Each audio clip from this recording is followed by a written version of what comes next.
This boy has clearly been dead for 12 years. Yet, he suddenly woke up on the roof. He only felt that he had slept for a long time. He dreamt he went to a hotel called the Luna, and he became the manager for 12 years. At this moment, he thought it was almost time for class. He hurriedly returned to the classroom, but he realized he didn't recognize anyone. Could it be that he entered the wrong class? At that moment, the teacher walked in. Seeing him in an old-style school uniform, she was surprised. This style was from 12 years ago. She thought he came to cause trouble on purpose. She prepared to call the security. The boy saw that things were not looking good. He ran out of the teaching building. He looked back. The date displayed was surprisingly 2017. Shouldn't it be 2005 now? How did I sleep for 12 years? What about my younger siblings at home? He rushed home all the way. After pushing the door open, there wasn't the expected crowd greeting him warmly. Only empty tables and a strange environment remained. This left him very puzzled. He really wanted to find someone to clarify things. He happened to meet the owner of the house when he went out, but was mistaken by the owner as a thief. He quickly explained, but the homeowner didn't pay attention, kept shouting to send him to the police station. In his anxiety, he pushed with his hand, and unexpectedly pushed the owner several meters away. He looked at his hands in astonishment. What on earth is going on? Coming back to his senses, he quickly went to help the homeowner, cleaning up the overturned table, but unexpectedly was knocked out by the owner with a stick. When he woke up, he was already in the hospital. A large wound was on his forehead, and a police officer was investigating next to him, asking his name and date of birth. Son, my birthday is June 7th, 1987. The police officer was very surprised when he heard this. Someone born in 1987 would now be 31 years old. Are you trying to play me? At this time, the nurse also bandaged the wound, telling the boy that he had 30 stitches on his forehead. Be careful not to get infected. Remember to get antibiotics later. Seeing that he wasn't telling the truth, the officer took him straight to the police station. Once again, they asked the boy for his name and date of birth. The boy was very helpless, saying he was angry. If we find out it's false, then you'll be charged with trespassing and obstructing official duties, adding crime to crime. But upon checking, they found that the information was correct, but it showed that he was deceased. He was very puzzled. He prepared to report to his superiors. Meanwhile, Hae-sung went to the restroom to wash his face. He found that the wound on his forehead had already healed, without any trace of stitches. This made him even more puzzled. What on earth happened to me? Just as he was about to leave the restroom, he met a police officer, who was shocked by the identity on his school uniform. It was his childhood friend, Hae-sung, but he had been dead for 12 years, and the voice was exactly the same. Anniversary of Hae-sung's death. Could it be a ghost in front of him? At this moment, Hae-sung also noticed his name, recognizing him as his high school classmate, Ho-bang, and quickly started questioning him. He fainted on the spot. When he woke up again, the two were sitting in a noodle shop. Ho-bang looked at Hae-sung, who hadn't eaten noodles in 12 years, and still couldn't believe what he was seeing. He tremblingly reached out to touch him, and felt warmth, confirming that the person in front of him was real. At that moment, Hae-sung asked him, "How is my girlfriend Young-won doing?" Ho-bang didn't dare to look into his eyes, and hesitated to say, "We haven't been in touch much in the past 12 years. I don't know how she's been." Hae-sung was very puzzled, wondering why their close-knit group from the past had become like this. At that moment, Ho-bang asked him, "Do you really not remember what happened that day?" Hae-sung recalled his memories of the previous day. As usual, he prepared breakfast, took care of his younger siblings, and went to school with Young-won. Because it was his birthday, he boldly asked Young-won for a kiss, and got scolded for being a pervert. At school, he delivered food to his younger brother, and found out he had been beaten. Hae-sung was very angry, and went straight to the bully. They were separated by their classmates. It turned out the bully had just transferred to the school, and had been provoking Hae-sung multiple times because he heard Hae-sung was a good fighter. But Hae-sung ignored him, so the bully used this dirty trick to beat up his younger brother. Hae-sung yelled out in anger that he would kill him, but was promptly pulled away by Ho-bang. Young-won also tried to persuade Hae-sung, "You were suspended in the second year of high school because of fighting. If you fight again, you'll be expelled. There's only half a year left until graduation. Just bear with it." Hae-sung responded, "He bullied my younger brother. I can't just let it go." Suddenly, Young-won stood up, and said she was going to confront that bastard, pull out all his hair, and kick him where it hurts, to make sure he could never have descendants. At this point, Hae-sung also calmed down. He grabbed Young-won and promised he would endure it for her sake. That evening, Young-won went to Hae-sung's house to prepare a birthday surprise. Just then, Hae-sung called saying he was coming to see her. Young-won quickly lied that she left her wallet in the art class, and asked Hae-sung to go back and get it. Hae-sung searched for a long time but couldn't find the wallet. Just as he was about to go home, he was shocked by a scene on the ground. The bully he had fought with during the day was lying in a pool of blood. He checked and the bully was still alive, so he quickly rode his bicycle to call for an ambulance. As he was passing an intersection, suddenly,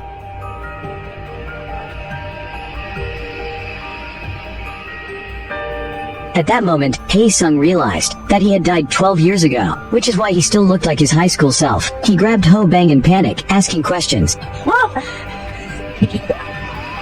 Unable to accept the reality, he shouted loudly to vent, causing all the lights to go out. He asked Ho Bang how his family had been. Ho Bang said he hadn't been in touch much, but he knew his younger brother's work address. He brought Hae Sung to the destination. While waiting downstairs, they happened to meet Xiao Mei, a high school classmate. Xiao Mei saw Hae Sung, who was clearly dead, and fainted on the spot out of fear. Ho Bang hurriedly took him to change clothes, so as not to scare more people. After disguising himself, Hae Sung came to find his brother. He just saw someone beating up another person. He couldn't understand. Become a gangster. Hae Sung went upstairs to find his brother, but there were too many offices. He didn't know which room his brother was in. At this moment, his ears suddenly became extremely sensitive, and he could hear the sounds from each room. Even the sound of a phone call from tens of meters away could be heard very clearly. He then heard his brother's voice coming from one of the rooms. When he got to the door, he heard the gangsters asking his brother to get money from Yoon Won. His brother was being beaten for refusing. He rushed in to stop it. His brother took the chance to slip away, but didn't notice it was his brother who saved him. The long-haired guy saw this and wanted to chase after him, but was stopped by Hae Sung. He was about to make a move, but was directly pushed away several meters by Hae Sung.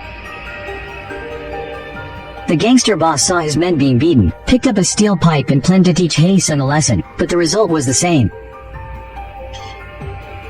Hae Sung grabbed the gangster boss and asked where his brother was going. The boss quickly handed him a business card, which had Yoon Won's address on it. Hae Sung thought he had finally found Yoon Won and took a bus to find her. At this moment, a strange old man suddenly stood next to him and asked him when he arrived. It shouldn't have been long, he thought. Hae Sung didn't understand what he meant and looked puzzled as the old man got off the bus. Then, Hae Sung arrived at Yoon Won's house and excitedly pressed the doorbell, thinking he could finally see his beloved. He was both nervous and hopeful, but after the doorbell rang for a while, no one opened the door. He could only wait, and waited until night. The gangster boss came with a group of underlings for revenge, and under the director's arrangement, Hae Sung didn't dare to use his superpowers to fight back, and was knocked out. It started to rain heavily at midnight, and when Yoon Won came home, she saw someone lying on the ground. Upon closer inspection, she found out he looked exactly like her first love.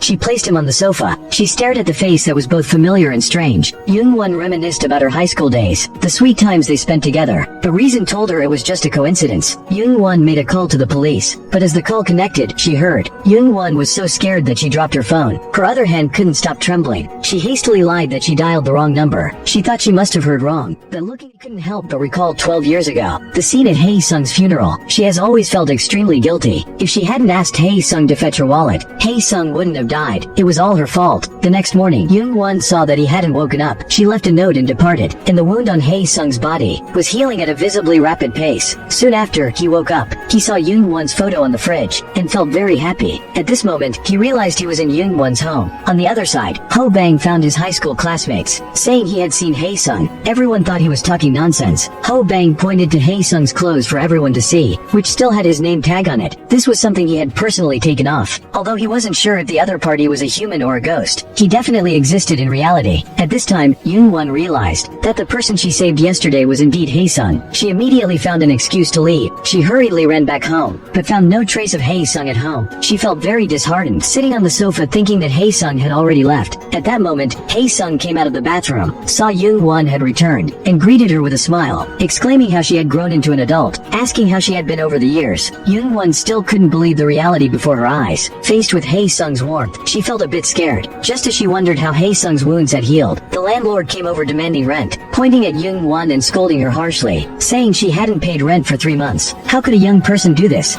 He berated. The landlord spewed a string of cruel words. Hae Sung, standing by, couldn't bear to watch, but was stopped by Yoon Won. She apologized to the landlord with a placating smile, promising to pay up by the next week. Hae Sung was perplexed, wondering why she couldn't even afford the rent, and had even racked up high interest debts. Yoon Won offered no explanation. Hae Sung reflected upon himself, feeling that he might have been too harsh earlier. Everyone has their difficult times, he thought. He bought 2 popsicles, intending to apologize to Yoon Won, but saw her chatting and laughing with another man. He felt a pang of jealousy. Could that be Yoon Won's boyfriend? After returning home, he apologized to Yoon Won, saying that seeing her felt like it had only been a day since they last met, forgetting the 12-year gap in between. Yoon Won understood his feelings. Hae Sung then jokingly said about the day she asked him to fetch her wallet, wondering if she played a prank on him, insinuating there was no wallet to begin with, asking her to apologize. To his surprise, Yoon Won got extremely emotional, asking if he returned just to make her apologize. If so, she wanted him to leave, never wanting to see him again. Hae Sung was at a loss, wondering why Yoon Won reacted so strongly. By midnight, when Hae Sung noticed Yoon Won hadn't returned, he opened the door to search for her, only to bump into his younger brother, there to collect debts.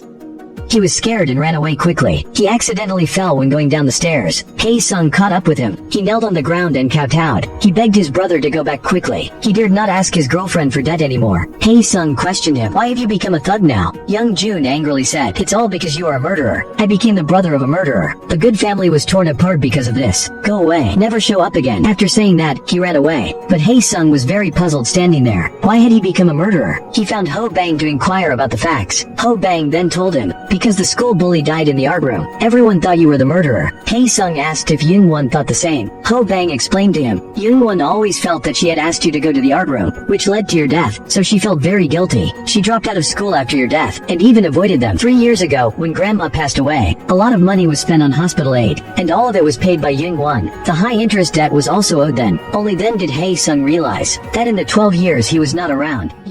Found Young-won and told her that his death had nothing to do with her. She didn't need to blame herself, and he was not a murderer either." Hearing Hae-sung say this, Young-won shed tears. The grievances of 12 years were finally released.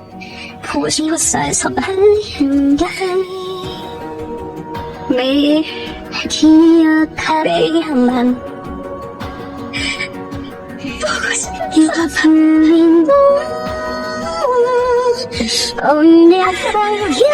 At night, Hae-sung wore Young-won's clothes. He was laughed at by others. Hae-sung looked at the clothes he was wearing and felt helpless. Then he helped Young-won pack her things. He accidentally flipped to a set of small clothes. He was frightened by the bright design. It was the first time he had seen such a thing in his life. Young-won quickly snatched it away, saying it was a gift from a friend. She had never worn it before. While packing other things, Hae-sung saw the beer can pull ring left from high school. He remembered skipping school in high school to accompany Young-won to find her mother in another city, but they found out that she had already started a new family. Young-won went up to greet her, but her mother pretended not to recognize her. Angry, Hae-sung threw a stone at her car. He was chased by the security for a day after being seen. That night, Young-won wanted to drink another can of beer. Hae-sung thought students shouldn't do this, but Young-won wanted to go herself. He had to take advantage of the shopkeeper dozing off, took a can of beer, left the money and hurriedly ran away. The pull ring of the beer, he also used it as a ring, and personally put it on Young-won's finger. He didn't expect that she had kept it till now. The next day, Hae-sung sent Young-won to work at the bus stop, and unexpectedly found his younger brother nearby. He quickly followed him. He ran all the way to the end of the alley. He happened to bump into Ho Bang. He explained to Young Jun, "This is your real brother." Young Jun looked incredulously at Hae-sung. He slapped himself hard several times. He could feel the pain. It seems it's not a dream. Hae-sung asked his younger brother to take him to the gang leader. Then he gave them a fierce lesson. With a casual push of his hand, the two of them flew out tens of meters. He lifted the two up like picking up chicks, and tossed them back and forth in the air for 2 hours. The two couldn't bear it any longer. They knelt on the ground and begged Hae-sung for forgiveness. Hae-sung asked Young Jun to come in. He told them, in the future, they're not allowed to use violence to collect debts from Young-won. And Young Jun also washed his hands of the gang. The two leaders could only nod quickly. Afterwards, Young Jun resented Hae-sung.